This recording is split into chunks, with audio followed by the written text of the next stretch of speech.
Vous écoutez Indépendance financière et hypothèque, où l'endettement est à éviter, l'épargne est à l'honneur et où la maison complètement payée remplace la voiture de luxe comme symbole de richesse.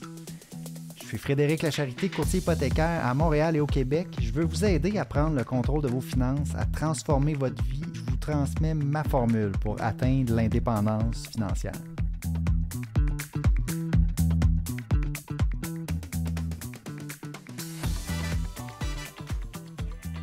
C'est parti, on est le 4 novembre, vous écoutez Indépendance financière et hypothèque. Aujourd'hui, on va séparer l'émission en deux segments. OK? En premier lieu, je vais faire quelques questions que j'ai reçues dans la dernière semaine des auditeurs. J'ai plusieurs questions auxquelles je vais répondre sur l'émission ce matin. Ensuite, j'y vais parler un petit peu d'actualité, chose que je ne fais pas habituellement, mais là, aujourd'hui, 4 novembre, c'est une journée spéciale. Les élections du maire à New York, entre autres, il y a ça. Puis je vais parler un petit peu de la taxe Zuckman vendredi passé. Là, ça a été refusé au Parlement en France. Puis moi, j'ai suivi ça quand même de près. Donc, je trouve ça très intéressant et je vais en parler un petit peu sur l'épisode aujourd'hui. Je commence avec les questions d'auditeurs. OK, j'en ai quelques-unes.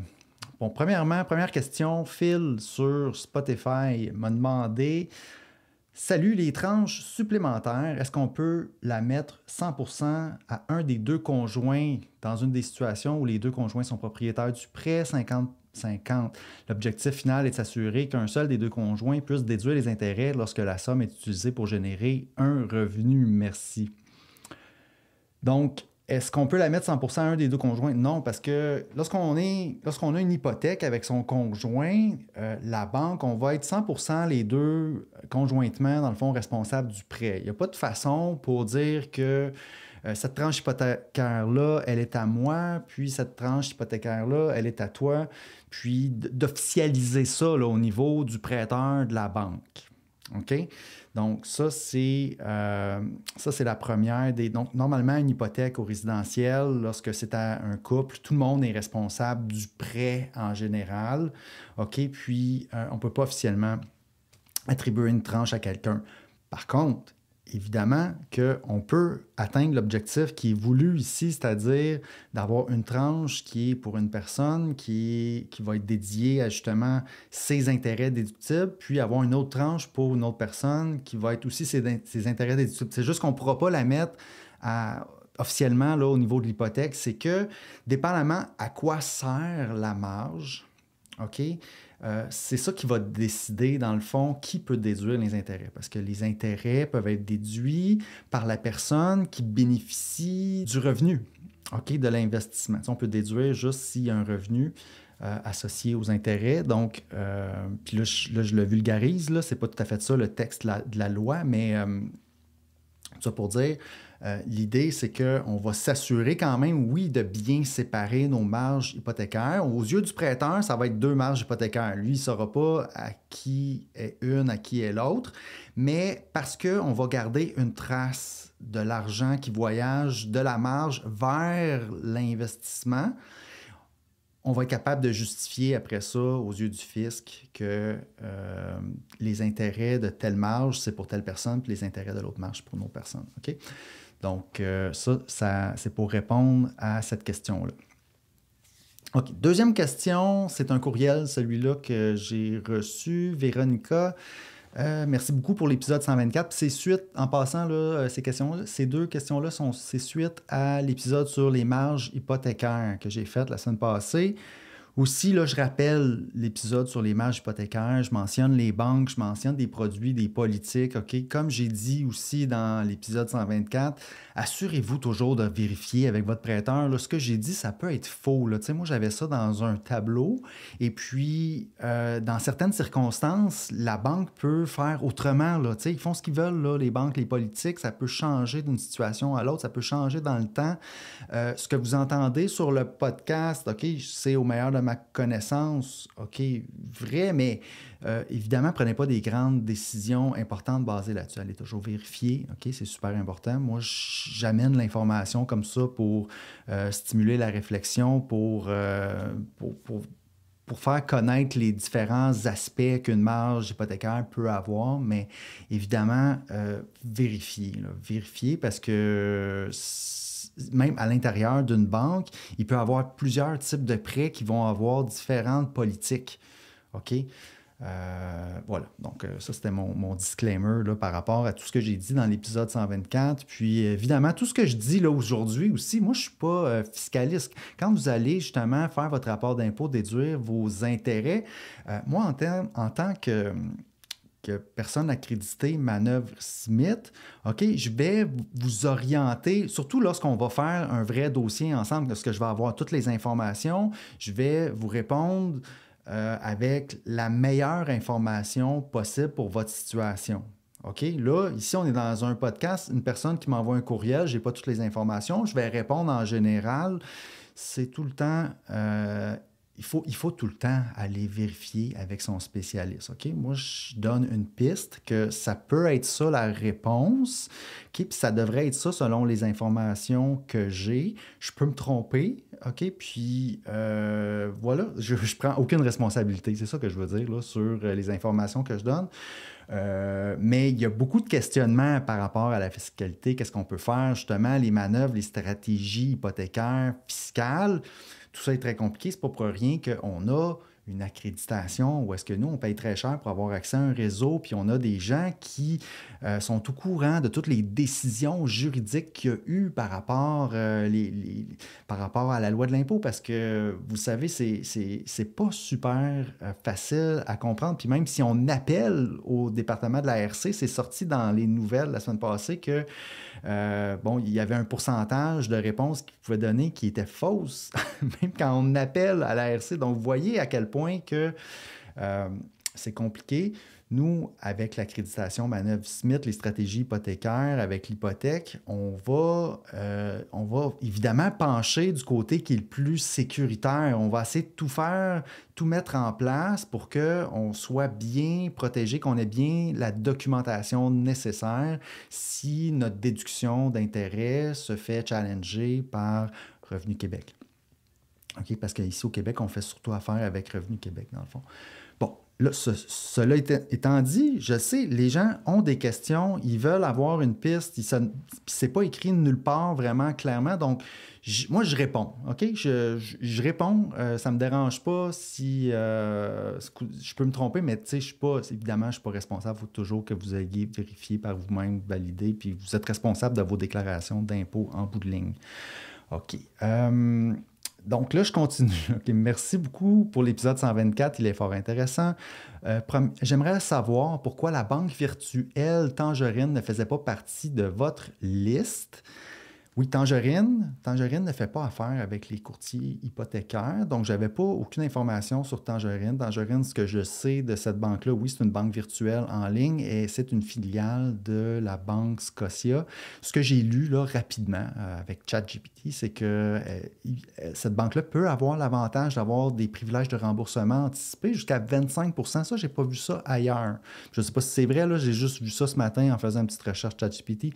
Elle pourrait avoir cette particularité là. J'en ai pas parlé parce que, ben c'est ça, elle n'était pas dans mon tableau. C'est pas une banque qui fait affaire avec les courtiers hypothécaires. Évidemment, il y en a plusieurs, là, des prêteurs hypothécaires au Québec. Il y en a beaucoup. Puis, c'est pas toutes les banques que j'avais dans mon tableau. Donc, celle-là, elle ne faisait pas partie de ce que j'avais, là. J'en avais certaines banques qui ne font pas affaire avec les courtiers hypothécaires, mais c'était des banques plus importantes, là, où est-ce qu'il y a plus de gens qui sont clients. Ensuite, l'autre question, c'est en 2022, j'ai demandé une marge hypothécaire de 12 % de la valeur de la maison. Ça, c'était madame là, qui me pose la question avec Tangerine, que sa marge hypothécaire avec Tangerine. Lorsque j'ai rempli le formulaire en ligne, j'ai vu que je pouvais aller jusqu'à 60 % de la valeur de la maison. Je me suis dit que ce n'était pas nécessaire. Aujourd'hui, je regrette. J'ai appelé Tangerine, ils m'ont offert de le changer, mais le taux ne serait pas le même. Oui, comme j'ai dit la semaine passée, les taux sur les marges hypothécaires, c'est des taux variable, c'est en fonction du taux préférentiel, donc c'est en fonction du taux directeur, mais la prime par rapport au taux préférentiel peut être différente selon le marché. Comme là, en ce moment, plutôt c'est taux préférentiel plus 0,5, puis là, ça peut varier dépendamment des banques, dépendamment de plusieurs critères. Il y a eu des temps dans le passé, puis le taux variable aussi fonctionne un peu de cette façon-là. Il y a eu des temps dans le passé où est-ce que la prime était plus grande. Puis là, ça se peut que ça allait changer chez Tangerine. Je pense que c'est ça qui est arrivé ici, là. Donc, puis là, elle me dit... je vais donc attendre que les taux baissent pour demander une augmentation. Mais tu sais, c'est sûr, si on n'a pas de besoin de la marge, tu sais, moi je dis, tu sais, la semaine passée, j'ai dit, j'aime beaucoup avoir ma marge prête au cas où il y a une opportunité, mais en réalité, tu sais, c'est mieux de le faire en même temps qu'on fait d'autres choses. Comme moi, quand j'ai acheté ma nouvelle maison, j'ai prévu justement la marge, tu sais, en l'achetant parce qu'on passait déjà chez le notaire pour justement faire l'acte d'achat, de vente. Puis, mais tu sais, si on n'a pas vraiment d'investissement, ben je ne suis pas sûr qu'on a de besoin puis qu'on n'a pas vraiment d'utilisation potentielle à court terme. Je ne suis pas certain que je ferais nécessairement un move là, de refinancement au cas où. Après ça, on peut attendre justement d'avoir le besoin. Ou si on... si on voit que le taux là, il est intéressant, mais moi, je n'ai jamais fonctionné de même. Je n'ai jamais fait un move, aller chercher un produit hypothécaire parce que je pensais que là, les taux étaient intéressants. Je ne me fie jamais au marché. Comme quand j'en ai de besoin, ben, le taux, c'est ça que je prends. Parce qu'en réalité, on ne peut pas savoir dans le futur si les taux vont être plus hauts, plus bas.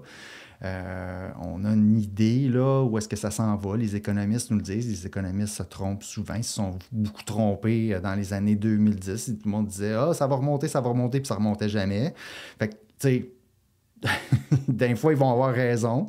Même une horloge brisée, elle a raison 2 fois par jour. C'est ça. Voilà, donc c'est pour ça que je ne ferai pas de mots. À votre avis, là je continue avec la question, à votre avis, est-ce qu'on devrait demander le maximum de pourcentage possible, soit 65? Est-ce que cela a un impact négatif sur la cote de crédit? Il ne faut pas s'inquiéter sur la cote de crédit. Non. Tu sais, d'avoir... moi, ça m'a jamais nui. Là, si ta cote est comme de 825 au lieu de 860, là, ça change rien. Là. Ça change rien. On s'en fout. Même, limite, c'est à 750 versus 850. Il n'y a pas grand-chose de plus que tu vas pouvoir faire là, à 850 versus 750. C'est tout correct. Là, fait que moi, je dirais que y a-t-il un point négatif? Parce que les gens se posent tout le temps la question, ça va-tu affecter ma cote de crédit? Moi, je suis comme, OK, on peut relaxer avec ça. Là, le problème avec la cote de crédit, c'est si on n'utilise pas bien l'endettement, si on l'utilise pour notre consommation, c'est là qu'on va avoir des problèmes, c'est là qu'on devrait comme regarder plus ça. Si on est en mode, je vais investir, puis qu'on n'utilise pas l'endettement vraiment pour notre consommation, bien, c'est correct. Là. Puis, tu sais, évidemment, faire nos paiements, c'est sûr que si on oublie de faire son paiement, ça va être problématique. Ça va faire une coche sur notre dossier. Donc, tu sais, n'oubliez pas, maintenant, normalement, l'hypothèque, c'est des prélèvements automatiques. Normalement, vos cartes de crédit aussi, moi, je l'ai configuré que justement, ça se prend automatiquement, là, le paiement de la carte de crédit. Tu sais, faut pas manquer de paiement, là, tu sais, faites vos changements d'adresse, puis c'est ça, tout va être correct, le côté carte de crédit. Fait que, est-ce que avoir une plus grosse marge hypothécaire peut avoir un impact? Écoute, peut-être là, que ça peut comme jouer de quelques points. En réalité, moi, je dirais non. Tu sais, ça serait ma réponse. Là. Est-ce que ça peut avoir un point négatif d'avoir une marge de crédit très élevée? Non. Si tu l'utilises mal, oui. Je ne vise pas l'utiliser pour des dettes de consommation. Ben voilà. Puis c'est le cas de la majorité des auditeurs du podcast en passant qui communiquent avec moi. Seulement en cas d'opportunité d'affaires, comme vous avez mentionné dans l'épisode 124. Fait que non, il n'y a pas de mal là, à avoir une grosse marge de crédit qui n'est pas utilisée. Là. Moi, je l'ai souvent eu là, à zéro, une marge de plusieurs centaines de milliers de dollars à zéro, puis c'est correct. Là. La cote de crédit est très belle, là, même que ma cote, moi, elle était à 900 pendant un bout, là, au maximum. Voilà, j'espère, Véronica, que ça répond à la question. Prochaine question. OK, là, j'ai une série de 3 Ouais, 3 questions plus techniques un peu. OK? Je vais essayer de les faire là, rapidement. Si on a un prêt hypothécaire conjoint, est-ce qu'un seul des conjoints peut emprunter pour investir? Si oui, je pense qu'il serait plus logique que ce soit le conjoint avec les revenus plus élevés. Question d'avoir un meilleur retour d'impôt avec les intérêts payés. Mais peux-tu vérifier, s'il te plaît? Oui. Tu sais, il y a une discussion à y avoir avec son conjoint si on décide de justement emprunter pour investir. Puis, effectivement, si c'est le conjoint qui fait le plus de revenus, qui achète les investissements, mais là, les investissements vont être à son nom, par exemple. Donc là, est-ce que l'autre conjoint est à l'aise? Est-ce que, tu sais, il faut que ce soit un seul des deux conjoints qui paye ces intérêts-là, puis qui, tu sais, ça veut dire que le couple garde ses choses séparées, mais en même temps, si on est marié, c'est tout un pot commun, fait que c'est correct. Mais celui qui fait la déduction d'intérêt doit être celui qui reçoit le revenu. Donc, à ce moment-là, oui, la réponse, là, la déductibilité des intérêts requiert que la personne qui paie l'intérêt soit aussi celle qui reçoit le revenu, par exemple. Pour qu'un conjoint prenne 100 des intérêts en déduction, le même conjoint doit détenir à son nom les placements à 100 Le prêt hypothécaire doit aussi être à son nom, mais c'est OK s'il y a un conjoint sur le prêt hypothécaire parce que les deux sont 100 responsables de la dette. T'sais, il faut aussi que si on demande les intérêts, il faut que le prêt soit à notre nom. Là, mais c'est correct si notre conjoint est aussi sur le prêt. OK? Tant qu'il y a une belle trace là, qui montre que l'emprunt, après ça, a été utilisé vers la personne pour les investissements de la personne qui va déduire les intérêts. C'est correct. Vérifier, évidemment, valider tout ça, là, parce que moi, je le dis sur un podcast en général, puis c'est pas un conseil qui est spécifique à votre situation. OK, deuxième question de la même personne. Est-ce que le client peut changer ses placements? Exemple, lorsqu'on vend un placement, il peut y avoir un délai entre le rachat d'un autre placement. Est-ce que cela va contaminer la manœuvre? Oui, exemple, j'emprunte, OK, sur ma marge de crédit. Mettons, tant de dollars par mois, je le pousse vers mon compte de placement, j'achète un fonds, exemple, un FNB. Puis là, je décide, down the road, de le changer un an plus tard. Mais là, si je vends et que je rachète d'autres choses, est-ce que cela contamine ma marge? Est-ce que c'est un problème? OK? C'est ça la question aussi. Y a-t-il un délai raisonnable? Si oui, quel est-il? Est-ce qu'il y a vraiment comme un nombre de jours qu'on a pour justement faire le changement? Donc là, moi, ma réponse à ça, OK? Puis, c'est ma réponse, là, au meilleur de ma connaissance, là, encore là. Oui, le client peut changer ses placements dans le cadre de la manœuvre de Smith à condition de respecter certains principes clés pour préserver la déductibilité des intérêts lorsque le client vend un placement admissible, par exemple des actions ou des FNB, et qu'il en prévoit en racheter un autre. Il est important que les fonds restent affectés à une intention d'investissement. Le fait qu'il y ait un court délai entre la vente et le rachat n'annule pas automatiquement la déductibilité tant que l'intention demeure constante et clairement documentée. Toutefois, l'ARC pourrait contester la déductibilité si les fonds sont détournés temporairement vers une autre utilisation, par exemple, dépôt dans un compte personnel. Tu sais, ressors-les pas de tes placements pour aller faire d'autres choses avec temporairement, là, ça va tout, ça ne marchera plus, là. Ton prêt va être contaminé si on fait ça. OK?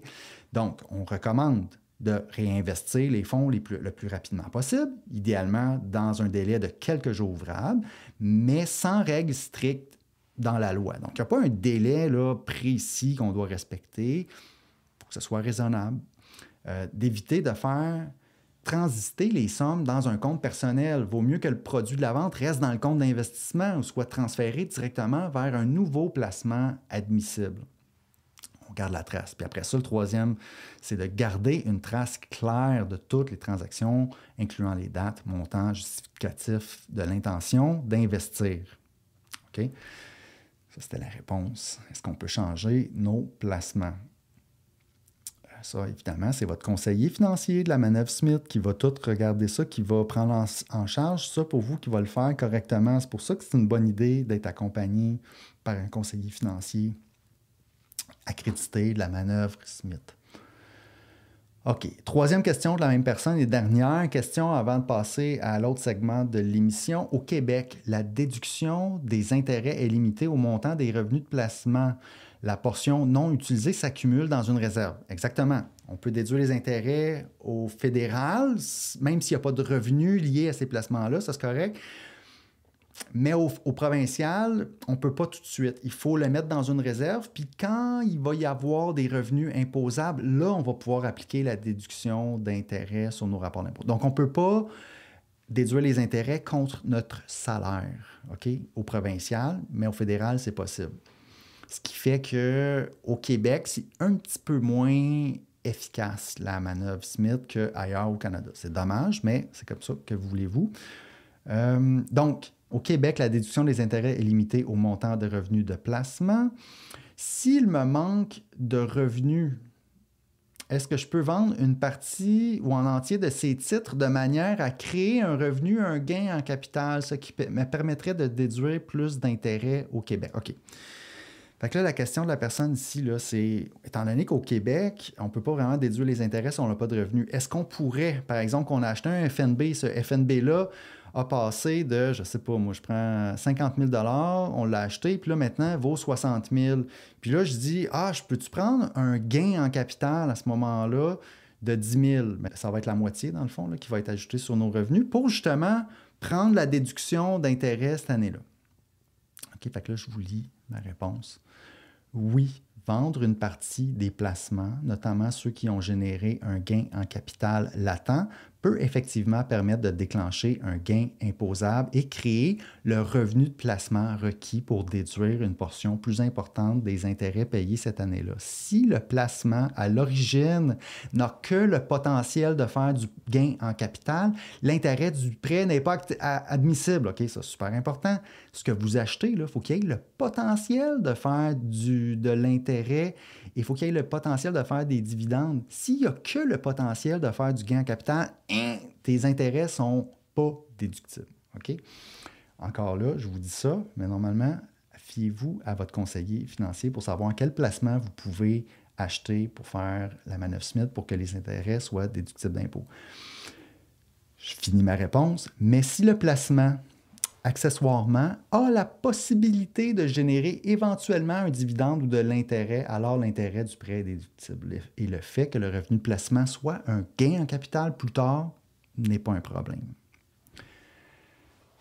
OK, donc ça, c'était pour les questions techniques sur la déductibilité des intérêts. Je continue avec le deuxième segment de l'émission. On parle d'actualité. Aujourd'hui, on est le 4 novembre. C'est l'élection du maire à New York. OK, puis moi, je suis de près particulièrement.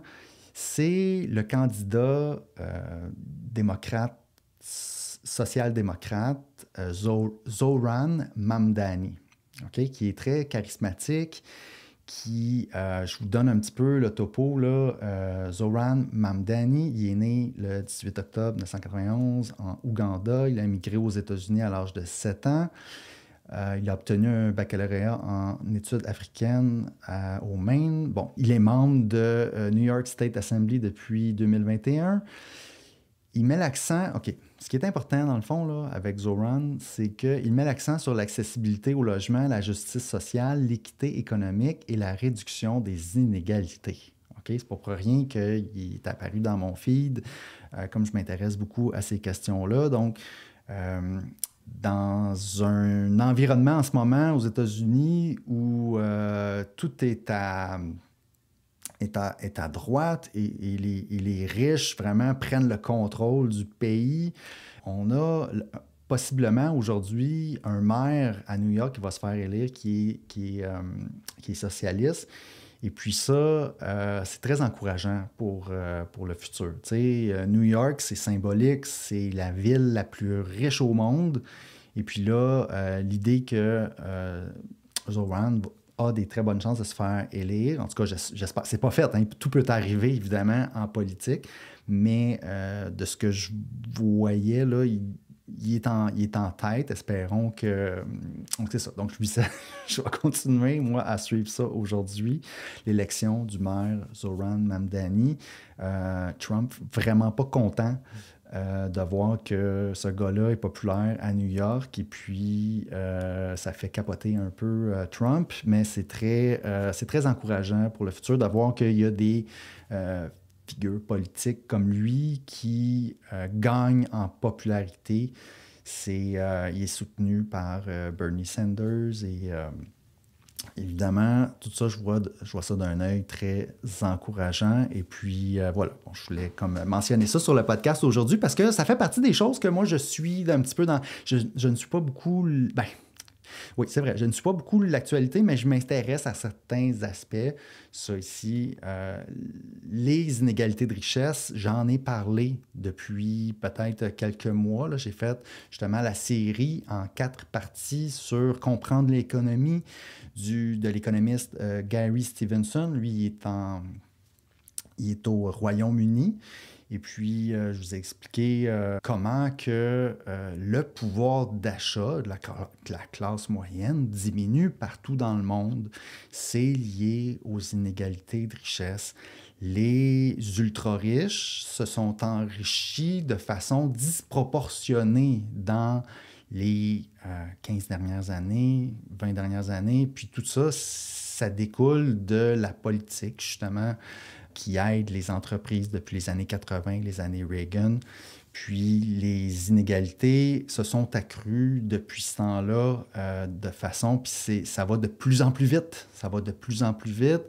Puis là, ça, c'est ce qui m'amène aussi. Donc là, j'ai terminé de parler de l'élection du maire de New York. On lui souhaite bonne chance. Et puis, maintenant, je veux parler de la taxe Zuckman. Okay? Ça, c'est une autre chose qui était très d'actualité dans les dernières semaines, surtout en France. On voyait M. Zuckman souvent en entrevue. Donc, je vous explique. Gabriel Zuckman, okay? C'est un économiste français, né en 1986. Il a été professeur à l'université de Berkeley, en Californie. Il a été directeur de l'Observatoire sur la fiscalité à Paris de l'Union européenne. Spécialiste reconnu des inégalités de richesse et de l'évasion fiscale internationale. Entre autres, il a révélé que les ultra-riches paient souvent moins d'impôts en pourcentage que la classe moyenne en raison de l'optimisation fiscale des structures internationales. Il a contribué aussi à des études choc montrant que 10% de la richesse mondiale est dissimulée dans des paradis fiscaux. Donc, ouais, on va faire la chronologie de ce qui s'est passé un peu dans l'actualité, puis ça a un petit peu eu une fin le 31 octobre dernier. Donc, le 20 février de cette année, en 2025, là, on est le 4 novembre 2025. Donc, en février, au début de l'année, il y a une proposition en France qui a été adoptée. Avant, je vais expliquer c'est quoi la taxe Zuckman. Okay? Je vous ai dit c'était qui Gabriel Zuckman. Maintenant, c'est quoi qu'il propose? Okay? Lui, ce qu'il a proposé, c'est un impôt minimum de 2% sur les fortunes supérieures à 100 millions d'euros. OK? Donc là, beaucoup de gens, moi je le vois ici juste dans les médias sociaux au Québec, si on parle d'imposer le patrimoine. OK? On a l'impôt sur le revenu, on a la taxe lorsqu'on achète quelque chose, la taxe sur les services, les produits et services. On a l'impôt sur le revenu, on travaille, on se fait imposer. On a l'impôt sur le gain en capital, les revenus de dividendes, les revenus d'intérêt, bon, tout ça. Ça taxe beaucoup les revenus, mais là, ce que Zuckman, lui, a découvert, c'est que ceux qui font vraiment beaucoup d'argent finissent par pas payer vraiment de taxes sur le revenu parce qu'ils ne déclarent pas vraiment de revenus. Mais leur fortune augmente pareil, comme par magie. Ce qui fait que c'est injuste parce qu'en bout de ligne, ils contribuent beaucoup moins en pourcentage de ce qu'ils gagnent par rapport à ceux qui travaillent. OK? C'est pour ça que Gary Stevenson il dit qu'il faut imposer la richesse et non le travail parce que ça devient problématique. Il y a une concentration de la richesse qui se fait de plus en plus rapide sur quelques individus, une poignée d'individus. Bien, il y en a plus que ça, là, mais même si c'est 0,01%, ça fait quand même des milliers de personnes, on s'entend, là, dans le monde. Mais ces personnes-là, malheureusement, ne contribuent pas suffisamment, puis ça crée un problème. C'est pour ça que le reste du monde travaille et n'ont pas l'impression de pouvoir arriver. OK? Parce que toutes les choses augmentent, puis ça demande pourquoi. On se demande pourquoi que c'est difficile d'acheter une maison, pourquoi que c'est...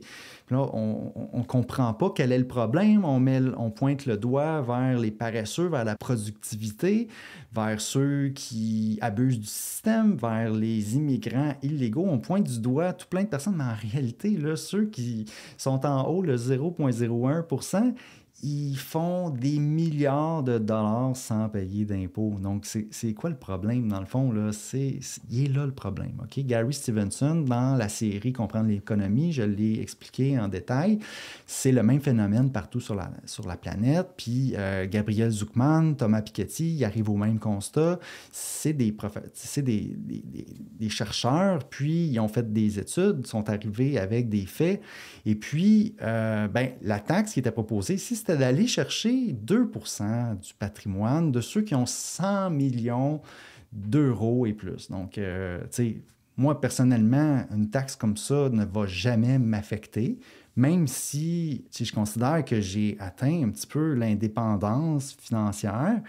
Mais ces niveaux-là, les personnes, les familles, les foyers qui ont 100 millions d'euros, de dollars, comme vous voulez, je veux dire, on est ailleurs, là. On n'est pas... on est dans une autre sphère. Puis, c'est ça. Ce qui est triste souvent, c'est que ces hautes fortunes-là ont des façons d'échapper à l'impôt. Puis la raison est simple, c'est parce que qui contrôle les gouvernements depuis les 40 dernières années? C'est tous les ultra-riches qui tirent les ficelles, il y a des façons de s'en tirer. Anyway. Donc, Gabriel Zucman, il dit, on devrait, là, tu sais, on peut pas tant revenir en arrière, tu sais, mais on peut revenir en arrière d'une certaine façon. On va mettre un taux minimum, tu sais, quelqu'un qui a 100 millions et plus de fortune devrait porter à contribution 2% de sa fortune par année. Parce on constate que les fortunes augmentent d'environ 10% par année. D'en prendre un 2%, c'est même pas de leur enlever, là, c'est de ralentir la croissance exponentielle de leur fortune. Okay? Parce que, évidemment, ils n'ont pas, 100 millions, tu n'as pas, à un moment donné, là, combien tu as besoin pour vivre. Là? C'est juste, ça te donne plus que tu accumules, plus que tu as du pouvoir, puis tu as du contrôle sur l'État, sur les politiciens, sur tout. Là. Donc, ça crée une injustice, un système qui est non soutenable, comme on a vu dans mes 4 capsules sur Comprendre l'économie. On va arriver dans le mur, même les plus riches vont le regretter à un moment donné qu'on ait laissé faire tout ça. Bref, Gabriel Zucman, ici, est arrivé en France, puis là, ça s'est parlé beaucoup on va mettre une taxe de 2% sur les fortunes de 100 millions et plus d'euros. Puis là, il y a plein de contre-arguments. Les Français disent, oui, mais là, les riches dans notre pays vont partir. OK, mais là, ça veut dire qu'il faudrait mettre ça partout dans tous les pays. Évidemment, ça, c'est dur à faire. Les pays ne vont pas du jour au lendemain s'entendre sur une taxe comme ça. Donc là, Gabriel Zucman arrivait avec plein de mécanismes qui permettraient quand même de mettre ça en place, voulant dire que si quelqu'un quitte, on pourrait pendant une période de temps le taxer aussi, même après qu'il ait quitté la France, parce que dans le fond, le principe, c'est qu'on a fait notre fortune sur le dos, dans le fond, des gens qui habitent en France. Donc, c'est logique que si la personne part par la suite, il doit continuer quand même à payer sa part d'impôt pour soutenir tout le système social d'un pays. Donc, ça a été proposé en première lecture à l'Assemblée nationale en France en février. Ensuite, ça a été rejeté au Sénat le 12 juin dernier. Et puis, le 31 octobre, donc ça, c'était vendredi dernier, OK? Il y a eu un rejet définitif par l'Assemblée dans le cadre du budget 2026. C'était pour vous montrer que c'était quand même un peu serré. Donc, il y a eu 172 pour, 228 contre. Et puis, les arguments évoqués, c'est qu'il y a des risques d'inconstitutionnalité, une atteinte à la liberté d'établissement, donc complexité de la mise en œuvre. Oui, ça peut être compliqué un peu d'établir des valeurs, justement, de ces hautes fortunes-là. Reste que l'idée, pour moi, est bonne. Puis, Gabriel Zucman, en entrevue après, c'est sûr qu'il devait être déçu que ça n'ait pas été adopté. Mais en même temps, tu sais, ça fait pas si longtemps que ça qu'on commence à parler de ça. Il y a un engouement, il faut sensibiliser la population. Je pense qu'il y avait quelque chose comme 85% des Français qui étaient en faveur d'une taxe comme ça, évidemment.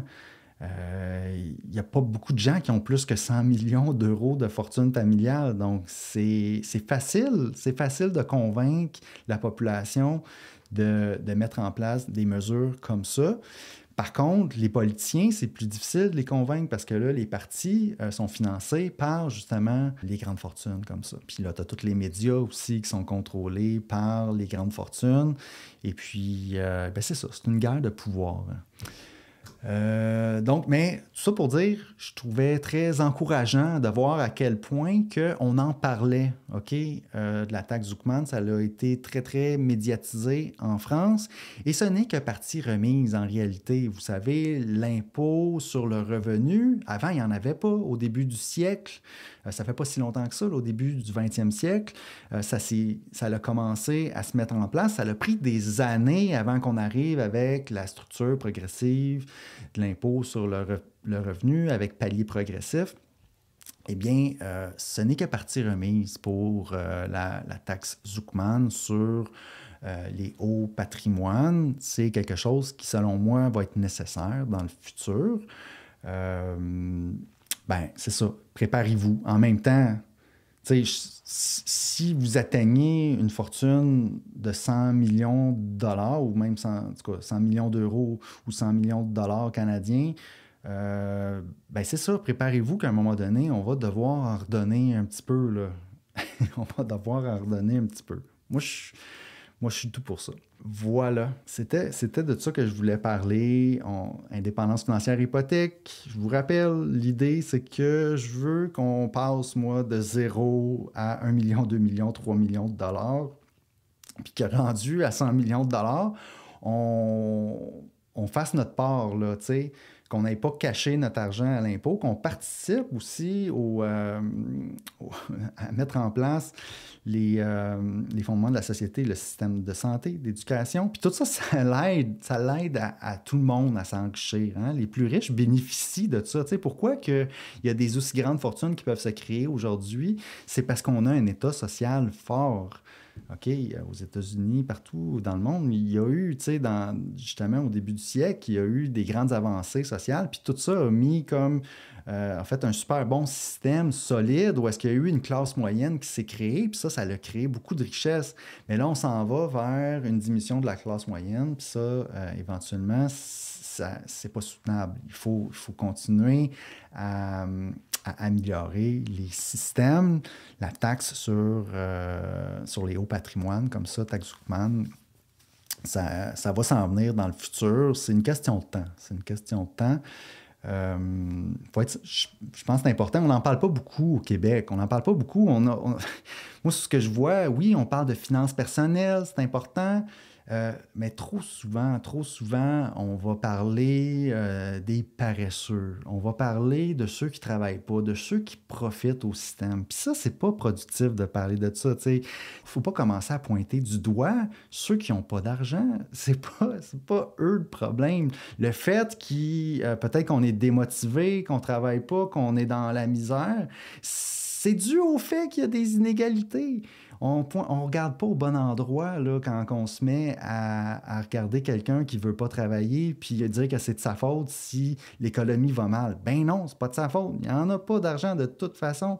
Je veux dire, oui, il peut aller travailler, mais c'est de plus en plus difficile d'arriver, même en travaillant fort. C'est ça le problème. Donc, on va pas... Commençons pas à se pointer du doigt entre nous. On est tous dans le même bateau. La bataille de pouvoir, elle est entre les très, très riches et le reste, le 99%. Et ça devrait être no contest. On est beaucoup plus nombreux dans une démocratie. Ça devrait être facile, ça devrait être... Mais voyez comment que c'est pas du tout le cas. C'est pas du tout le cas. Puis je suis tout, moi, pour le capitalisme, l'innovation. Moi, je veux être en mesure d'être dans une société où est-ce que je peux travailler, puis que si j'ai une bonne idée, si j'invente quelque chose d'utile, de productif, ben je veux être capable d'en profiter. Oui, je veux que ça m'appartienne, puis je veux récolter les fruits de mon travail, de mes idées. Et puis, après ça, si ça me procure un confort peut-être un petit peu plus élevé que la moyenne, ben oui, je l'ai mérité. Donc ça, moi, je suis pour le mérite. Tu sais, je pense qu'il n'y a personne qui est contre le mérite, mais lorsqu'on dit que, oui, mais là, ceux qui sont multimilliardaires, ils l'ont mérité. OK, peut-être qu'ils ont eu des très, très bonnes idées, puis qu'ils ont mérité, ils ont fait beaucoup de travail, sauf que jusqu'où qu'on peut aller avec ça? Est-ce que ça va jusqu'à, ils n'ont plus besoin de payer d'impôts? Est-ce que ça va jusqu'à, cette personne-là peut avoir 10 000 fois, mettons, le revenu d'une autre personne? C'est jusqu'où qu'on va récompenser? Tu sais, donc, le capitalisme, c'est bien, mais ça prend le socialisme pour le balancer. C'est important, sinon ça va, on va trop loin là, dans un sens. Je voulais sensibiliser. Le but du podcast, c'est que oui, je veux qu'on accumule le patrimoine, 1 million, 2 millions, 3 millions de dollars, mais ici, je reviens avec des idées qu'on doit quand même supporter le socialisme, puis on veut supporter des bonnes idées pour rééquilibrer, pour que tout le monde ait sa chance. Moi, j'aimerais être dans un monde où est-ce que celui qui est paresseux, je peux se dire « Hey, t'es paresseux, toi, fait que tu mérites de rien avoir. » Tu sais, mais on n'est pas dans un monde comme ça aujourd'hui.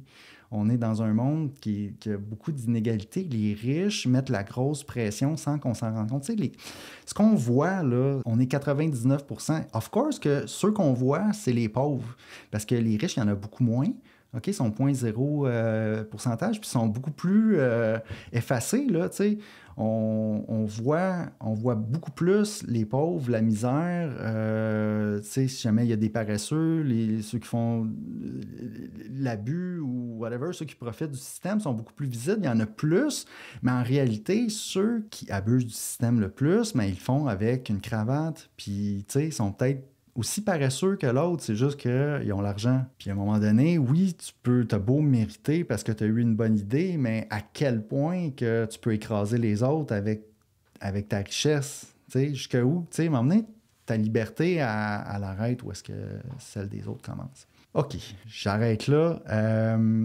La taxe Zuckman, pour moi, c'est un message d'espoir pour le futur. Ça va revenir, même si ça a été refusé là, au Parlement en France. Ça va revenir sur la table. Il faut le demander. Il faut le demander à nos politiciens. Il faut demander une justice fiscale. Évitons de se pointer du doigt entre nous. Là, le 99%, c'est contre-productif. On doit plutôt regarder vers le haut. OK, sur ce, je vous souhaite une excellente semaine et je vous souhaite un bon cheminement vers l'indépendance financière. Si vous avez apprécié l'émission, je vous invite à me laisser des étoiles, un rating ou un commentaire dans Spotify ou Apple Podcast. Pour plus de contenu, allez suivre ma page Facebook Indépendance financière et hypothèque. Et si vous voulez en savoir plus sur mes services ou voulez prendre rendez-vous avec moi pour me parler, allez simplement sur mon site web frédériclacharité.com. À bientôt!